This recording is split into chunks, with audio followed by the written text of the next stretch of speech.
En talla XL, la entrevista remangada.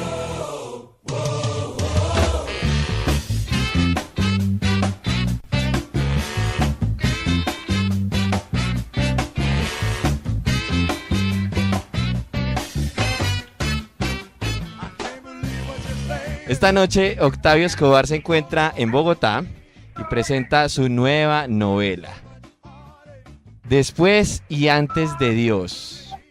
Octavio, muy buenas noches, ¿cómo vas, mi hermano? Buenas noches. Qué gusto tenerte por acá en los micrófonos de la radio universitaria Manizales, Universidad de Manizales. Muy bien, me alegra mucho acompañarlos. Pues Octavio, se ha mencionado mucho el asunto que transcurre en la novela Después y antes de Dios, que tiene que ver con un par de historias truculentas que han pasado en nuestra ciudad. Pero tú replanteas un poco y te vales de la ficción para recrear nuevos elementos en esas tristes historias. ¿Cómo te sentiste al escribirla? Digamos que fue un dolor de cabeza inicial, o ¿cómo fue el proceso mental que tuviste que atravesar para hacerlo? La verdad fue un proceso largo, sobre todo porque la narración la realiza una voz femenina y por supuesto es complicado para un hombre asumir una narración que necesariamente tiene unas características con las que uno no está familiarizado.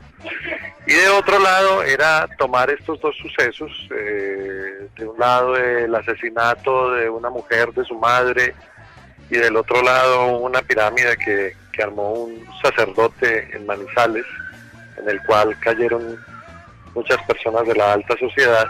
Tomar esos dos sucesos como base para una narración que es pura ficción. Incluso en los dos hechos que acabo de mencionar, yo no intenté hacer ninguna investigación, sino a partir de lo que salió en la prensa, de lo que se oía en los corrillos, comenzar con lo que realmente es el centro de la novela, que es la narración de una fuga y la narración también del descubrimiento de una condición humana que la protagonista no se conocía.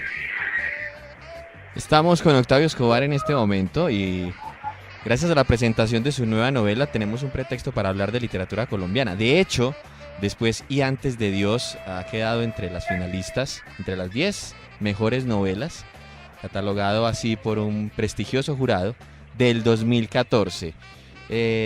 Yo sé, Octavio, que tú eres un hombre acostumbrado a los reconocimientos literarios que digamos han sido parte de tu hoja de vida, de tu hoja de camino. Pero ¿cómo llega este reconocimiento, haber entrado a ese top 10 de las mejores novelas del año pasado? Pues la verdad fue sorpresivo, además porque la novela no la envié yo. Las novelas las enviaba las editoriales. Ajá. Y la novela apenas había salido en España, entonces pues yo me sorprendí un poco, me alegró muchísimo. Es un premio que Héctor Abad ha impulsado desde la biblioteca de la Universidad de AFIT, y bueno, 11 libros fueron seleccionados, 2 libros de cuento, 9 novelas. Creo que la nómina era realmente lujosa, buena parte de lo mejor de la literatura colombiana, y bueno, como en cualquier premio, finalmente hubo un ganador que no fui yo, pero pues uno es consciente de que ya el hecho de que lo seleccionen, de que se considere que puede entrar en esa lista, es todo un honor.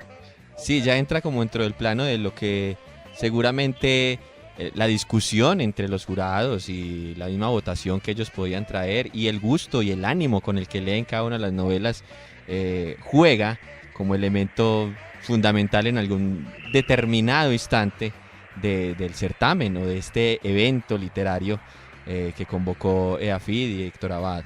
Pero Octavio, sí, todos estamos como muy contentos con esto que te viene pasando, tu historia literaria que sigue siendo muy juvenil, tú te conservas muy joven y con mucha vitalidad, tendrá mucho de qué hablar en estos próximos años.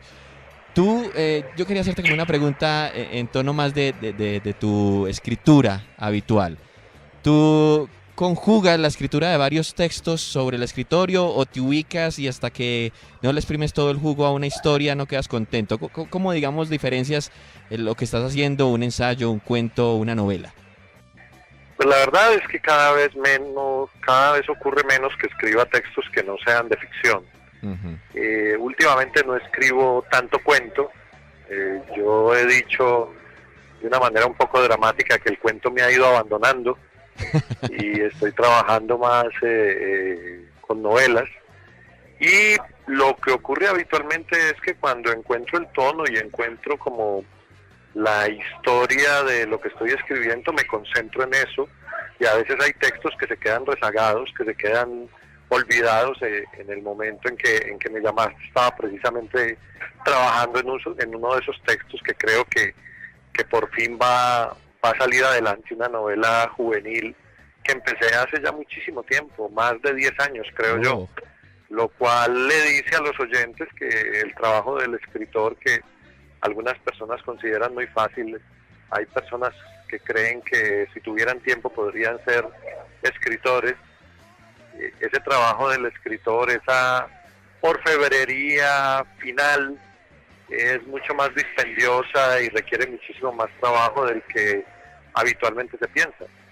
Tal vez por esa recreación de la juventud que es muy habitual en tu narrativa, digamos que podría ser una de tus constantes, es por lo que logras realmente comprender muy bien lo que ocurre incluso con los jóvenes de ahora.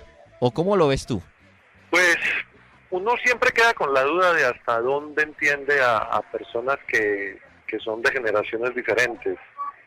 En realidad el tema juvenil como tal hace ya un tiempo que no lo toco.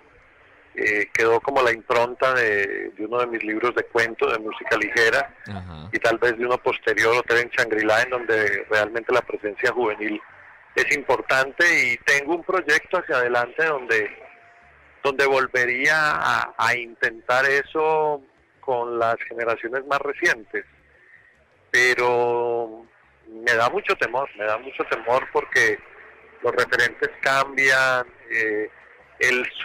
la sola forma de hablar es distinta, y para un escritor la manera en que la gente habla, por lo menos para mí, es muy importante. Yo creo que todos decimos lo que somos, qué influencias hemos recibido, cuál ha sido el libro que hemos leído, la película que hemos visto, la música que nos gusta, a través de la forma en que hablamos. Entonces, seguirme acercando al mundo juvenil cada vez me genera más dudas y mayores preocupaciones, pero bueno, como te digo, ahí hay un proyecto pendiente, y esperemos que tenga la paciencia y la lucidez para reconocer y para reproducir un tono que definitivamente ya no es el mío.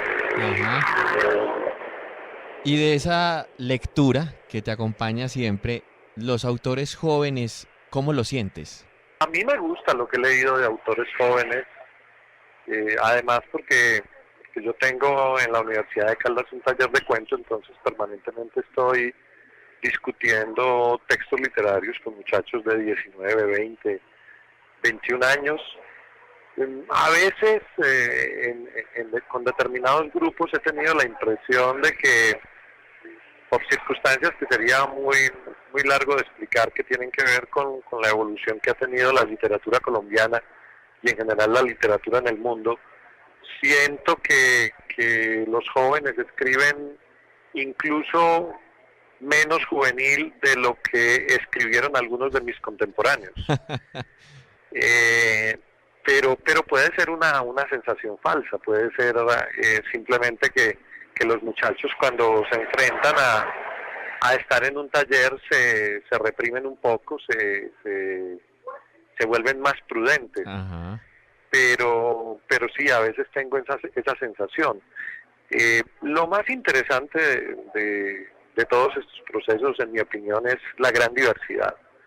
Tú puedes encontrar el muchacho que le juega la erudición, el muchacho que le juega la habla popular, el muchacho que le juega a la narración con visos policíacos y con una influencia importante del cine y de la televisión, Y yo creo que eso es lo mejor que le ha pasado a la literatura colombiana después de un periodo en el cual una figura tan importante como Gabriel García Márquez marcó el destino de muchos escritores que estaban surgiendo.